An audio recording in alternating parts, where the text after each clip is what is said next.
వస్తుంటే, కింద నుంచి స్పందన వస్తుంటే, మొన్ననే భర్తను కోల్పోయినటువంటి ఆమె తన భర్తను గుర్తు చేసుకుంటూ బాధతో కన్నీళ్లు తెచ్చుకుంటే అది నువ్వు డ్రామా అంటావా? అది యాక్షన్ అంటావా? అసలు నువ్వు మంత్రి ఎట్లయినావు? ఆ కమ్మ సామాజిక వర్గం వాళ్ళు ఓట్లేస్తేనే మంత్రి అయినావు. ఇప్పుడు మంత్రి ఎట్లయినావు? ఆ సామాజిక వర్గ కోటలే మంత్రి అయినావు. ఖమ్మం జిల్లాలో ఖమ్మం సామాజిక వర్గం వాళ్ళు మా జాతి గురించి కొట్లాడతాడు, మా వాళ్ళకు ఆపదలో చాదుకుంటాడని చెప్పి మీకు ఆ స్థానం వచ్చింది. మరి మీ సామాజిక వర్గంలో ఒక యువకుడు చనిపోయి బై ఎలక్షన్ వచ్చినది ఎక్కడన్నా కాదు, చనిపోయిన సందర్భంగా వచ్చినటువంటి బై ఎలక్షన్లో ఆ సందర్భంగా అయినటువంటి మీటింగ్ పక్కల కొడుకుంది, కూతురుంది. కాలికి దెబ్బ తగిలిన ఒక కూతురు కుంటుకుంటూ మా నాన్న ఆశయాలని మధ్యలో ఆగిపోయొద్దు, మా అమ్మ ఆశయాలను నెరవేరుస్తుందని చెప్పి ఒక బిడ్డ తిరుగుతుంది. కుడి పక్క కొడుకు, ఒక పక్క బిడ్డ తల్లిని ఓదార్స్తుంటే ఆ ఓదార్చే ఏడుపుని నువ్వు యాక్షన్ అంటే ఆమె చనిపోయినప్పుడు ఎంత బాధపడ్డదో ఇవాళ నువ్వు అంటే ఆమెకు అంతకన్నా బాధతో కుమిలిపోతా ఉంది. అయ్యో నా భర్త చనిపోయి నేను బాధపడితే నా ఏడుపును కూడా యాక్షన్ అంటున్నారు వీళ్ళు, అది ఎవరో కాదు మా కులపల్లె అంటున్నారు అని చెప్పి కుంగిపోతా ఉంది ఆమె. వెంటనే క్షమాపణలు చెప్పాలి. పొన్నం ప్రభాకర్ గారు కూడా నేను అడుగుతా ఉన్నా, దయచేసి అలాంటి చనిపోయినటువంటి మీ పట్ల కూడా చాలామంది ఉన్నారు అట్లా, బై ఎలక్షన్స్ వచ్చినాయి అట్లా జనంలో వచ్చినప్పుడు మొన్ననే చనిపోయిన భర్త గుర్తొచ్చి ఏడుస్తారు. ఏడ్చింది ఓట్ల గురించా? ఇది ఆడవాళ్ళందరూ గమనించాల. పక్కల మేయర్ గారు ఉన్నారు, వారు మాట్లాడేటప్పుడు మరి మేయర్ గారు కూడా ఆమె మా బీఆర్ఎస్ పార్టీ నుంచే గెలిచింది, మా నాయకుడే మేయర్ చేశారు. మరి దయచేసి ఆమె ఒక ఆడబిడ్డగా స్పందించాలి. నీకు ధైర్యం ఉంది ఇమ్మీడియట్గా ఆపాల్సి ఉంటుంది. ఏం మాట్లాడుతున్నావా అని చెప్పి. పదవులు ఉంటాయి పోతాయి, పెద్ద లెక్క కాదు. రాజకీయాలు పదవులు ఎప్పుడు చేస్తాయి ఇవన్నీ కూడా కాదు. ఒక ఆడపిల్లను అంత అవమానపరిచే రీతిలో ఆమె ఏడుపును కూడా వేలాది మంది సమక్షంలో వాళ్ళందరూ చాలామంది ఏడ్చిండ్రు. గోపెన్న అమర్హయ్ అని ఒక ఆడబిడ్డను అవమానిస్తుంటే వెంటనే మైక్ ఆపేసింది. ఏం మాట్లాడుతున్నావా, ఏం రాజకీయం ఇది, అట్లా మాట్లాడొద్దు అని వారించాల్సింది. కానీ ఇప్పుడైనా స్పందించాలా. రాజీవ్ గాంధీ గారు చనిపోయినప్పుడు జనరల్గా చనిపోయిన వాళ్ళ గురించి మాట్లాడతారు. చనిపోయిన సందర్భం దేశవ్యాప్తంగా కూడా చనిపోయినటువంటి బాడీని ఫోటోలు వేసి కూడా మరి దేశవ్యాప్తంగా కూడా ప్రచారంలో పాల్గొనడం జరిగింది. ఆ రోజు అందరం కూడా రాజీవ్ గాంధీ గారు అనవసరంగా చంపారు పాపం అని చెప్పి అందరం కూడా బాధపడ్డాం.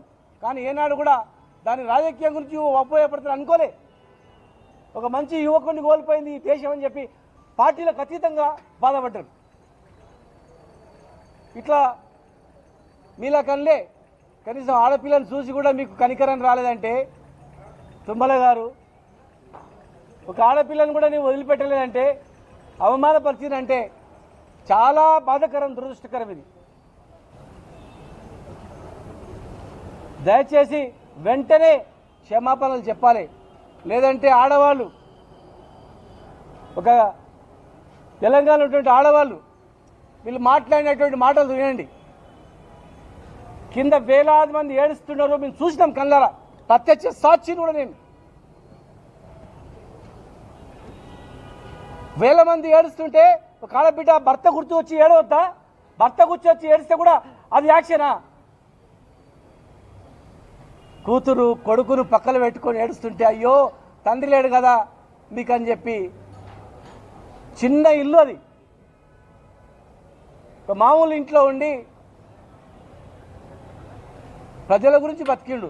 రాజకీయంలో అందరికీ మేలు చేయలేం. రాజకీయంలో కొన్ని మంచి అయితే చెడవుతాయి, కొందరు మేలు జరుగుతాయి. మేలు జరిగినోడు నష్టపోయినాడు తిడతాడు, మేలు జరిగినోడు మర్చిపోతాడు. అది రాజకీయం జరుగుతూనే ఉంటుంది. దయచేసి తప్పు అది, ఇలాంటివి మంచిది కాదు. మహిళలారా ఒక్కసారి మీరు వినండి, వీళ్ళ భాష వినండి, వీళ్ళ కథ వినండి. ఇది పద్ధతేనా అడగండి.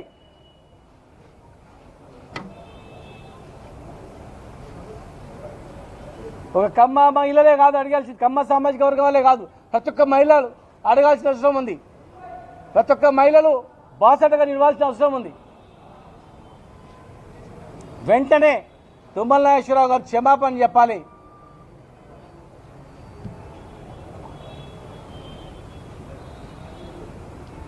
Thank you. చెప్పండి.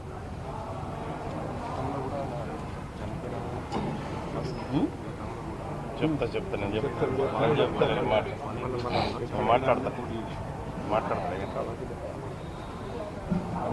గతంలో కూడా మా వాళ్ళు చెప్తున్నారు, పాలేరు నియోజకవర్గంలో ఆయన పోటీ చేసిండు. ఇక అది చెప్తాను.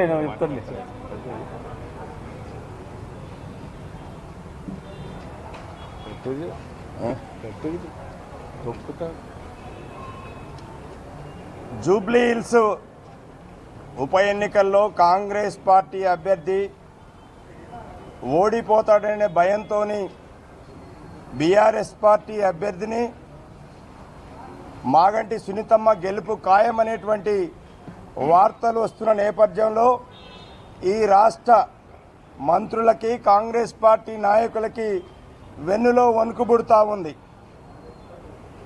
దానిలో భాగంగానే ఈరోజు రాష్ట్ర మంత్రివర్గంలో ఉన్నటువంటి పొన్నం ప్రభాకర్ గారు, తుమ్మల నాగేశ్వరరావు గారు ఒక నీచమైన, నికృష్టమైన, దిగజారినటువంటి స్టేట్మెంట్లు ఇవ్వడం అనేది జరిగింది.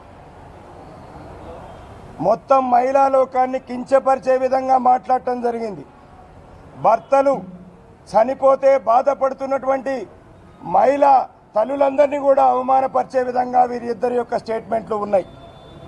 నేను వీరిద్దరిని అడుగుతున్నా, ఈ స్టేట్మెంట్ ఇచ్చే నాయకుల్ని, రేపు మీరు చనిపోతే మీ భార్యలు ఏడవరా అని వీళ్ళిద్దరిని సూటిగా ప్రశ్నిస్తూ ఉన్నాను. భారతదేశంలో కాదు, ప్రపంచంలో ఎక్కడా కూడా ఒక భర్త చనిపోతే మహిళలు ఏడవటం అనేటువంటిది మన సంస్కృతిలో భాగంగా, మన ఎఫెక్షన్లో భాగంగా వచ్చింది. ఇంత దిగజారి నికృష్టంగా మాట్లాడినటువంటి మంత్రులు ఈ రాష్ట్రంలో ఉండటం అనేది తెలంగాణకు సిగ్గుచేటు. ఎందుకంటే వీళ్ళ స్టేట్మెంట్లు ఒక్క నిమిషం అన్న, ఎందుకంటే సీనన్న చెప్పినట్టు గతంలో ఇందిరాగాంధీ గారు చనిపోయారు, రాజీవ్ గాంధీ గారు చనిపోయారు. ఎవరు కూడా ఇలాంటి దగుల్బాజీ స్టేట్మెంట్లు ఇవ్వలే. అయ్యో ఈ విధంగా చనిపోయారని బాధపడ్డారు తప్ప ఇలాంటి దిగజారిన స్టేట్మెంట్లు ఇవ్వలేదు.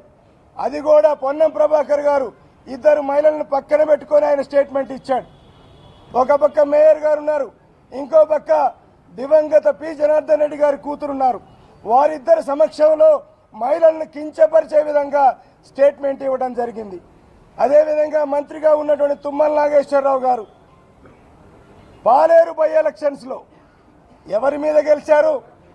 ఆ రోజు అనారోగ్యంతో చనిపోయినటువంటి రామిరెడ్డి వెంకటరెడ్డి గారి భార్య శ్రీమతి సునీతమ్మ గారి మీద ఆ రోజు ఆయన గెలవటం జరిగింది. మరి రామిరెడ్డి వెంకటరెడ్డి గారు చనిపోయకుండా ఉన్నట్టయితే ఆయన ఆ రోజు గెలిచేవారా? ఆ రోజు ఎమ్మెల్యే అయ్యేవారా? కేసీఆర్ గారి ఆశీస్సులతోని ఆ రోజు ఆయన ఈ రాష్ట్రంలో మంత్రిగా అయ్యారు, బీఆర్ఎస్ యొక్క ఆశీస్సులతోని. ఇలాంటి మాటలు మాట్లాడతారనే ఆ రోజు ఆ తర్వాత ఎన్నికల్లో ఆయన ఓడించడం అనేది జరిగింది. నేను అడుగుతా ఉన్నా, మీరు ఈ రాష్ట్ర మంత్రి మండలిలో ఉండి ఈ రాష్ట్ర తెలంగాణ బిడ్డల్ని, ఆడబిడ్డల్ని అవమానించేటువంటి నీచమైన స్థితికి దిగజారారు. మిమ్మల్ని చరిత్ర అనేది క్షమించదు. మీరు తక్షణం తెలంగాణ బిడ్డలందరికీ కూడా క్షమాపణలు చెప్పాలి. ప్రత్యేకించి భర్తలు కోల్పోయినటువంటి తల్లులందరికీ కూడా ఆ స్త్రీమూర్తులందరికీ కూడా మీరు క్షమాపణ చెప్పాలని మేము డిమాండ్ చేస్తూ ఉన్నాం.